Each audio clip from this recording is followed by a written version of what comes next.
नमस्ते दोस्तों, हमारे इस चैनल ट्रैवल विद तृप्ति उदयन में आपका स्वागत है। हमने उड़ीसा की ट्रिप रिसेंटली की। इस सीरीज़ का पहला वीडियो आज हम आपसे शेयर करने जा रहे हैं। हमने पूना से अपनी गाड़ी में सफ़र करने का डिसीजन लिया था और हम पूना से जगन्नाथपुरी हैदराबाद होते हुए वहाँ से आगे तेलंगाना में कालेश्वरम और फिर छत्तीसगढ़ में चित्रकूट वाटरफॉल्स होते हुए फिर कोरापुट में गए और कोरापुट से आगे हम श्री जगन्नाथपुरी गए। वहाँ से वापस आते हुए भुवनेश्वर, कटक, सोनपुर, संबलपुर और वहाँ से फिर वापस हम रायपुर, नागपुर होते हुए औरंगाबाद से पूना वापस आए। इस मैप में जो आपको दिख रहा है हाईलाइटेड जो रोड मैप है वो रोड हमने फॉलो किया था। जहाँ जहाँ पर भी हम रुके थे उसको हमने वहाँ पे सर्कल किया हुआ है। 5 जगहों पे हम रुके थे। लगभग आधा उड़ीसा हमने ज़रूर तय किया। हम 25 फरवरी को सुबह 7 बजे निकले और दौंड होते हुए इंदापुर, सोलापुर, जहीराबाद, हैदराबाद, वारंगल, कालेश्वरम हमने पहले दिन का रास्ता तय किया। रास्ता काफ़ी खूबसूरत, रोड की कंडीशन बहुत ही बढ़िया। ये जो आप तालाब देख रहे हो ये बैक वाटर है। उजनी डैम जो है महाराष्ट्र का एक बहुत बड़ा डैम है और यहाँ पे बर्ड वॉचिंग के लिए भी जनवरी फरवरी में काफ़ी लोग आते हैं। वहाँ से हम आगे बढ़े और लगभग 2 घंटे का सफ़र करने के बाद इंदापुर का एक बाईपास आता है। बाईपास जहाँ पे ख़त्म होता है और सोलापुर की तरफ रोड जाता है, वहाँ पे हमने नाश्ता किया। देशपांडे वेज नाम का यह रेस्टोरेंट है। काफ़ी इस एरिया में पॉपुलर है। यहाँ पे ख़ास करके आलू वड़ा, पोहा, पूरी भाजी, पाव भाजी, मिसल पाव और इसके अलावा साउथ इंडियन डिशेज़ में डोसा काफ़ी पॉपुलर है। और इसके टाइमिंग्स है, फरियाली के भी आपको कुछ वहाँ यहाँ पे डिशेस मिल जाएंगी। तो उस टाइमिंग्स के अनुसार आपको थोड़ा ध्यान रखना होता है। अगर आप दोपहर को 11 बजे के बाद जाओ तो आपको कुछ डिशेस नहीं मिलेंगी। यहाँ से हमने सुबह 9:30 बजे वापस नाश्ता करके हम आगे निकले सोलापुर की तरफ। सोलापुर हमने 11 बजे क्रॉस किया। हमें आश्चर्य हुआ कि सोलापुर का एक प्रस्तावित एयरपोर्ट भी हमें वहाँ पे एक जगह दिखी, वहाँ पे होर्डिंग दिखा बड़ा सा। वहाँ से आगे हमने जैसे ही हमने महाराष्ट्र बॉर्डर क्रॉस किया तो हमने कर्नाटक बॉर्डर आता है, वहाँ पे हमने डीजल भरा। तो यहाँ पे लगभग 10 रुपये कम डीजल का रेट था। और उसके बाद में हमने दोपहर को लगभग 2 बजे खाना खाया जहीराबाद बाईपास पर। फूड पिरामिड नाम की एक जगह, बड़ा अच्छा हमें यहाँ का माहौल लगा। यहाँ का खाना, छाछ, बिरयानी वगैरह अच्छी थी यहाँ पे। हमने देखा हैदराबाद से लगभग 100 किलोमीटर ट्रैवल करके लोग आते हैं यहाँ पे और खाना खा के जाते हैं। शायद कि उस पिकनिक स्पॉट्स देखने आते होंगे और फिर यहाँ पे खाना खा के जाते होंगे। हमने नेहरू आउटर रिंग रोड पकड़ा हैदराबाद का, जो लगभग 5 लेन का है।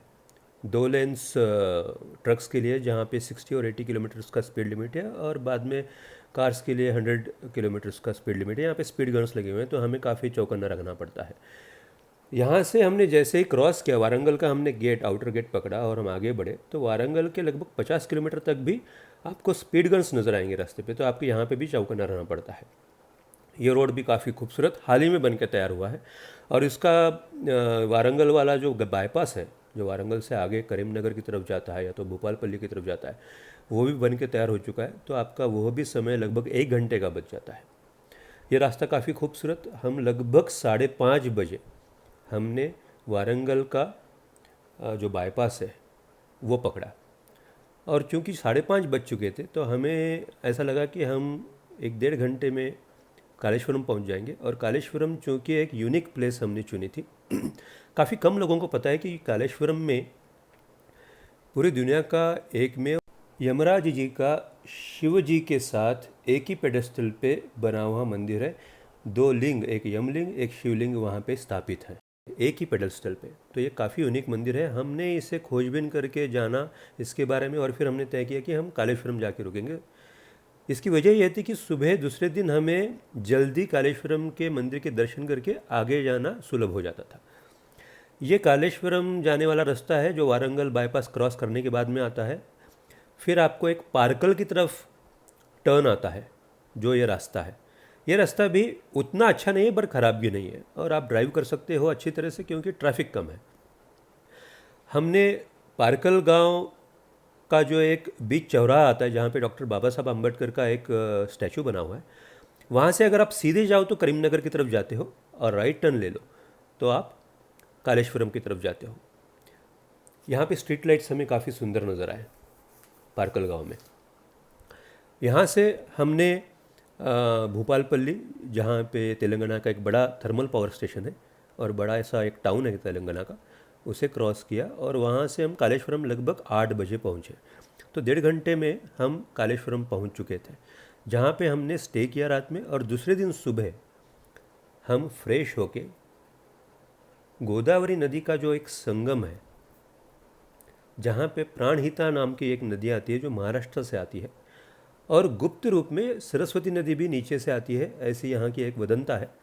तो ये त्रिवेणी संगम है, इसलिए तेलंगाना और आंध्र प्रदेश में, और ख़ास करके जो बॉर्डर डिस्ट्रिक्ट्स हैं महाराष्ट्र के, वहाँ पे ये काफ़ी लोकप्रिय पिलग्रिमेज पॉइंट है, तीर्थस्थलीय। इस रास्ते के आजू बाजू में धान की खेती थी, हार्वेस्टिंग होनी बाकी थी, काफ़ी हरियाली यहाँ पे भी हमें दिखी। आप नदी में पूजा कर सकते हो, पूजा की सामग्री आपको वहाँ पे मिल जाती है। लगभग 1 किलोमीटर पे संगम से ये मंदिर है जो संगम से पहले आता है। काफ़ी अच्छी व्यवस्था है यहाँ पे, बाहर जूते वगैरह रखने के लिए, निगरानी करने के लिए लोग हैं यहाँ पे, वॉचमैन है। ये जो काउंटर्स आपको दिख रहे हैं, इस काउंटर्स पे आपको काफ़ी सारी रिसिट्स मिल जाती है। अगर आपको अभिषेक करने तो, या तो फिर अगर आपको कोई शनि जी की पूजा करनी है, नवग्रह पूजा करनी है, तो आपको सारी की रसीदें मिल जाती हैं यहाँ पे। ऐसा नहीं है यहाँ पे कि आपको कोई पंडा आके सताएगा, आपको सारी रसीदें मिल जाती है और आप अंदर जाओ, वहाँ पे दिखाओ पंडों को, तो वो आपकी पूजा अच्छे से करवा देते हैं। 1000 रुपये की अगर आप रसीद लेते हो तो आपका इंडिविजुअली अभिषेक करवाते हैं। अगर आप 300 रुपये किलो, तो ऐसा होता है कि आप एक छोटा सा जमाव जमने की राह देखते हैं गुरुजी, और ज़्यादा देर आपको राह नहीं देखनी पड़ती, आधा पौन घंटा ज़्यादा से ज़्यादा। आप सबके नाम और गोत्र पूछ के वो एक साथ सबके सामने पूजा करते हैं। आप एक कतार में जाके अपने हाथों से अभिषेक करवाते हो। तो 300 रुपये के अभिषेक में भी आपको वही सुकून मिलता है जो 1000 रुपये के अभिषेक में मिलना चाहिए। इतना ही है कि आपको थोड़ा सा राह देखनी पड़ती है। यह मंदिर बहुत लोकप्रिय है, और अगर फेस्टिवल्स के दिन छोड़ दिए जाए तो यहाँ पे भीड़ भाड़ नॉर्मल सी होती है।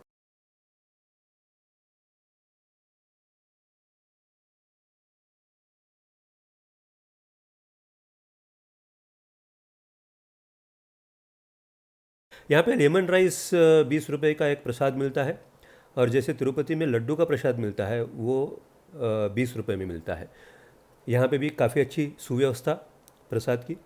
यहाँ से हम वापस आए, विजय रेड्डी होम स्टे में हम रुके थे।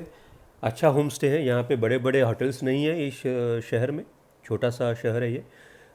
यहाँ पे हमें अच्छा लगा ये स्टे, काफ़ी अच्छे और पोलाइट लोग थे यहाँ के।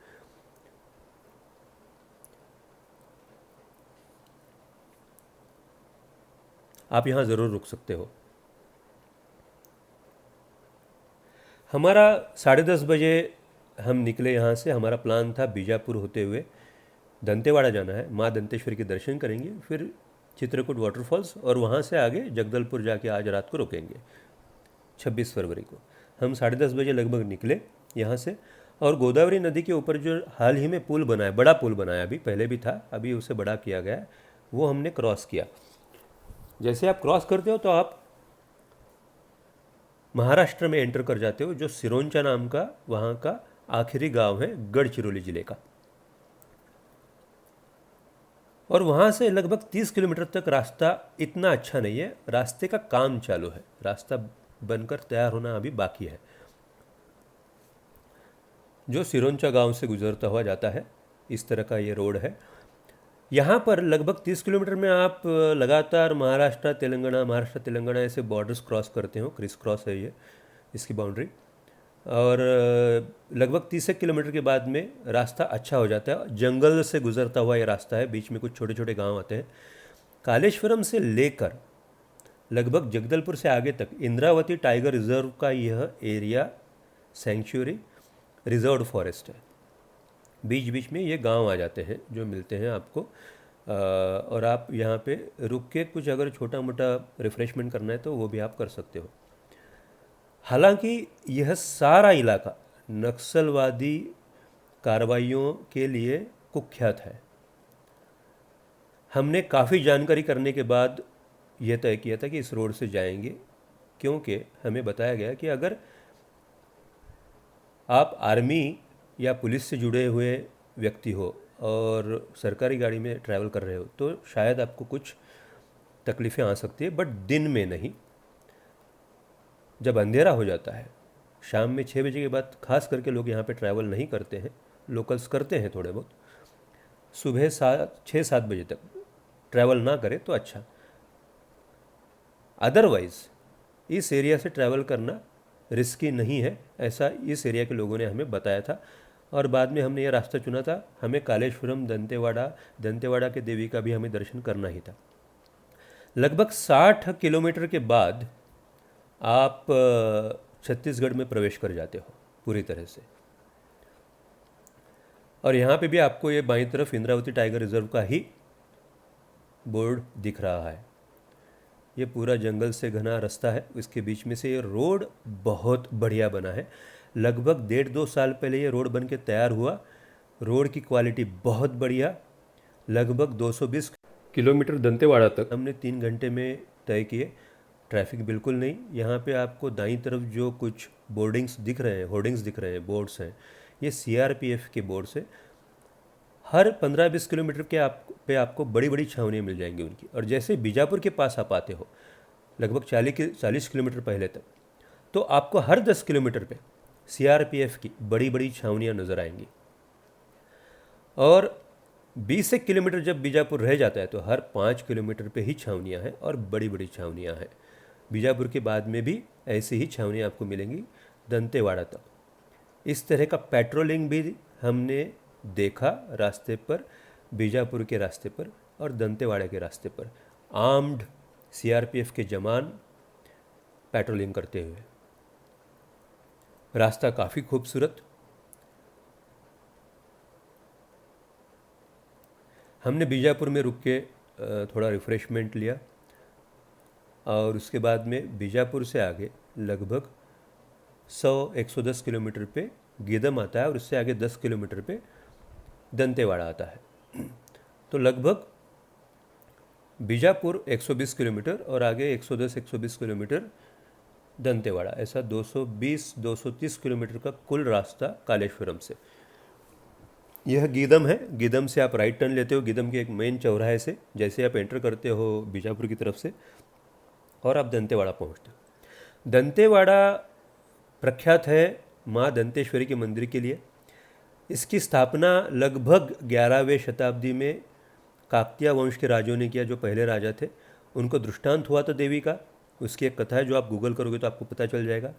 इस मंदिर के सामने ये जो स्तंभ देख रहे हो आप, गरुड़ स्तंभ, इसकी एक ऐसी वदंता है कि इसको अगर आप पीछे से पकड़ने की कोशिश करो और आपके दोनों हाथ अगर जुड़ जाती है तो इसको अच्छा संयोग माना जाता है। यह मंदिर है। मंदिर के अंदर फोटोग्राफी करना अलाउड नहीं था। मंदिर बहुत अच्छा लगा हमें। मूर्ति बड़ी देख के बड़ी प्रसन्नता हो रही थी। यहीं पे पीछे आधे से पौन किलोमीटर पे काल भैरव जी का मंदिर है। वहाँ पे हम जा नहीं पाए, दोपहर में धूप बहुत थी। यहाँ का परिसर सुव्यवस्थित है। ये जो आपको लेफ़्ट में एक काउंटर दिख रहा है, यहाँ पे प्रसाद मिलता है। 10 रुपये में द्रोण में प्रसाद मिलता है आपको खिचड़ी का। दोपहर को 12:30 से 3:30 तक मिलता है। इस मंदिर का निर्माण करते वक्त जो पुरोहित थे राजा काकतीय के, उन्हीं का वंश आज भी यहाँ पे पौरोहित्य कर रहा है। बड़ी मानी हुई और यहाँ के देहाती लोगों की, आदिवासी जनजाति की ये देवी है, कुल देवी है।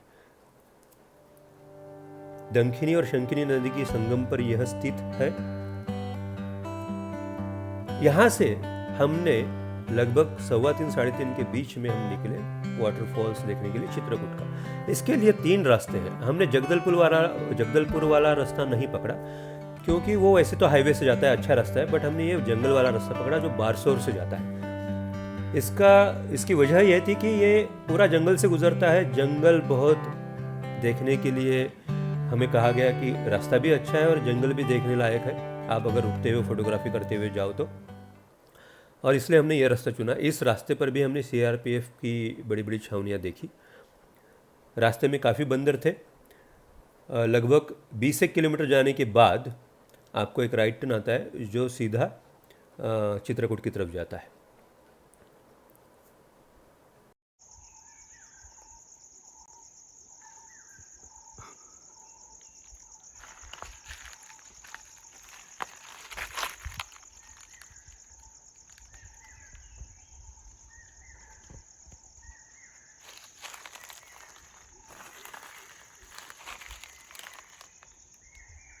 भारद्वाजचा आवाज आला।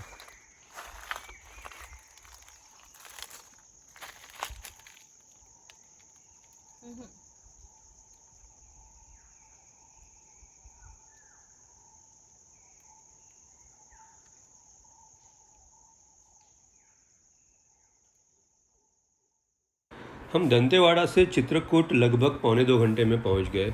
रास्ता घाट से गुज़रता हुआ था, जंगलों में से गुज़रता हुआ था, पर घाट का रास्ता बहुत बढ़िया था। चित्रकूट वाटरफॉल यह भारत का सबसे चौड़ा, सबसे लंबा वाटरफॉल है। इसकी चौड़ाई लगभग 998 फीट है।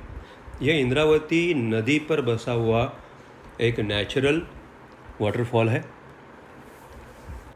बरसात के वक्त इसका नज़ारा तो बहुत ही अद्भुत होता है।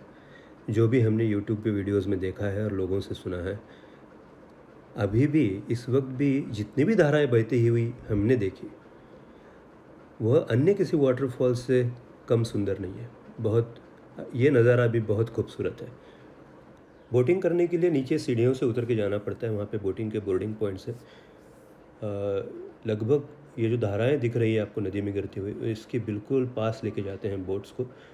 काफ़ी रोमांचित करने वाला अनुभव होता होगा। हम बोटिंग तो नहीं कर पाए क्योंकि हमारे पास समय कम था, बट जितना भी हमने देखा लोगों को सफ़र करते हुए, लोगों का शोरगुल ऊपर तक सुनाई दे रहा है। लोग काफ़ी एंजॉय कर रहे हैं।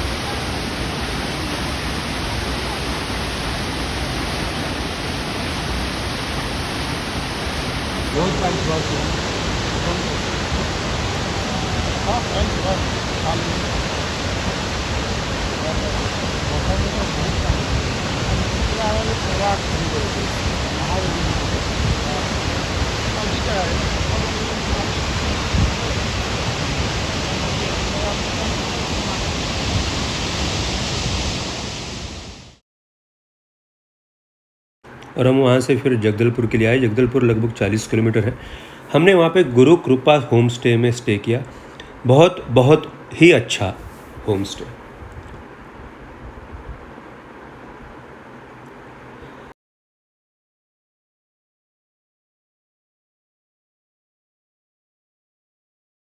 डे 3 हमें आज जाना था कोरापुट। कोरापुट से आगे सिमिलीगुड़ा में हमारा स्टे तय था, जहाँ से हम देवमाली हिल्स जाने वाले थे, जो उड़ीसा का सबसे ऊंचा पर्वत है और सबसे ऊंचाई वाला भाग है। जगदलपुर से लगभग 110 किलोमीटर पे कोरापुट आता है। यहाँ पे भी रास्ता काफ़ी अच्छा।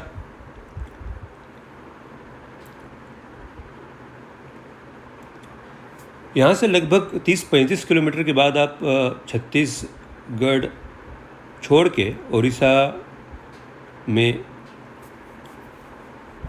प्रवेश करते हो। यह उड़ीसा का बॉर्डर है, छत्तीसगढ़ उड़ीसा। यहाँ से कोटापाड़ होते हुए आप अगर कोरापुट जाओ तो ये रास्ता काफ़ी अच्छा है, क्योंकि कोटापाड़ से जो जयपुर जाने वाला रास्ता है वहाँ पे कुछ काम चल रहा है।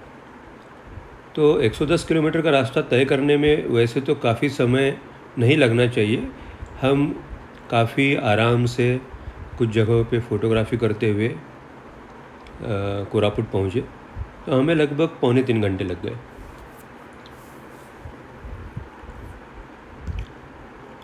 दोनों तरफ बॉर्डर के आसपास के जो गांव हैं वहाँ पे आपको कल्चर लगभग समान एक जैसा दिखता है।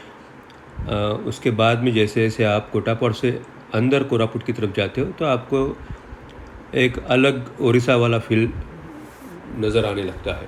खान पान अलग है, रहन सहन भी अलग है। यहाँ पे भी इंद्रावती टाइगर रिजर्व का प्रभाग आता है।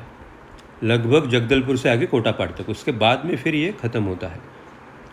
और अलग ईस्टर्न घाट्स की पहाड़ियाँ शुरू होती है जो अराकू वैली से विशाखापट्टनम की तरफ से ऊपर जगन्नाथपुरी के आगे जाती है।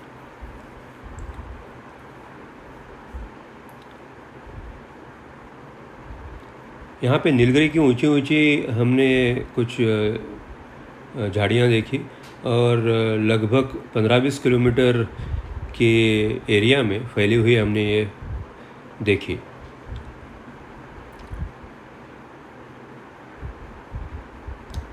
हरियाली से भरा हुआ रास्ता, कुछ जगहों पे धान का फसल काटना बाकी था, कुछ जगहों पे काट चुके थे। जहाँ पे काटना बाकी था वहाँ पे काफ़ी हरियाली थी।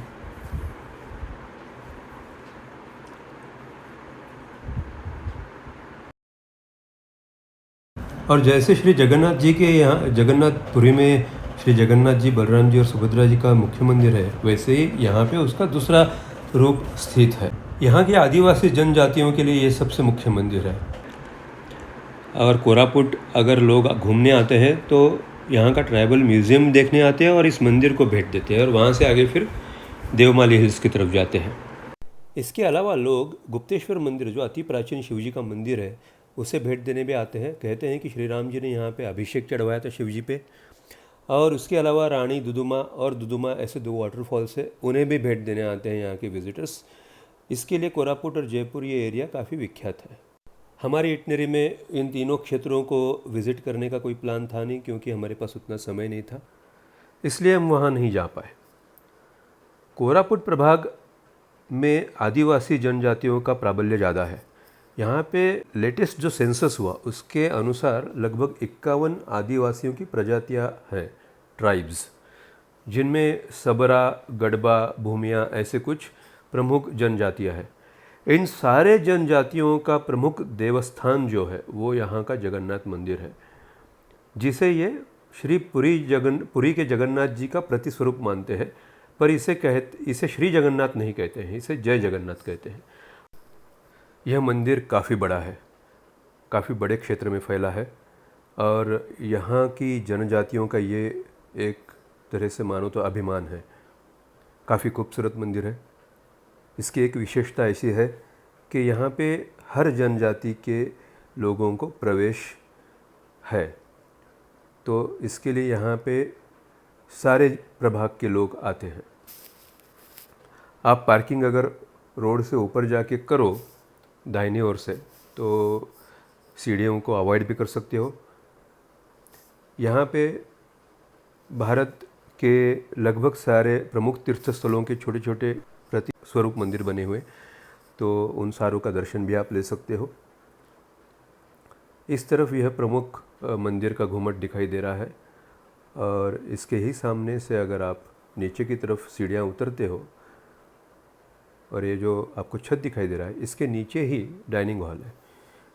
यहाँ पे आप कूपन लेके नीचे 12:30 से 3:30 तक प्रसाद भोग प्राप्त कर सकते हो। प्रसाद में दालमा चावल पायसम जैसा एक स्वीट, 2 सब्जियाँ आती है। अगर आप 80 रुपये का कूपन लो तो इसमें एडिशनल एक सब्जी भी मिलती है। बैठने के लिए जगह काफ़ी है। यहाँ पे जेंट्स के लिए अलग और लेडीज़ के लिए अलग ऐसे 2 कतार हैं, 2 काउंटर्स हैं। और उसके अलावा एडिशनल अगर आपको प्रसाद लेना है तो उसके लिए भी अलग से काउंटर है। अंदर 4-5 वॉलंटियर्स थालियाँ परोस रहे होते हैं। कूपन दे के आप थालियों को ले सकते हो, थालियाँ ग्रहण कर सकते हो। और जब भी आपको अलग से एडिशनल प्रसाद चाहिए होता है तो आप बाजू वाले काउंटर पे जाके उसे ग्रहण कर सकते हो। यह ओडिशा ट्रिप का पहला वीडियो अब हम यहाँ पर समाप्त करते हैं। अगले वीडियो में हम आपसे देवमाली हिल्स की खूबसूरती, उसके आगे कोरापुट से बेहरामपुर तक के रास्ते का वादियों भरा सफ़र और उसके बाद बेहरामपुर की कुछ रोचक जानकारी आपके साथ ज़रूर शेयर करेंगे। तब तक के लिए आपसे विदा लेते हैं। नमस्ते, अपना ख्याल रखिएगा और यह वीडियो आपको ज़रूर पसंद आया होगा, ऐसी हम आशा करते हैं। आपके कमेंट्स का हमें ज़रूर इंतज़ार रहेगा और हमारे इस चैनल को ज़रूर सब्सक्राइब कीजिएगा, अपने दोस्तों के साथ शेयर ज़रूर कीजिएगा। धन्यवाद, नमस्ते।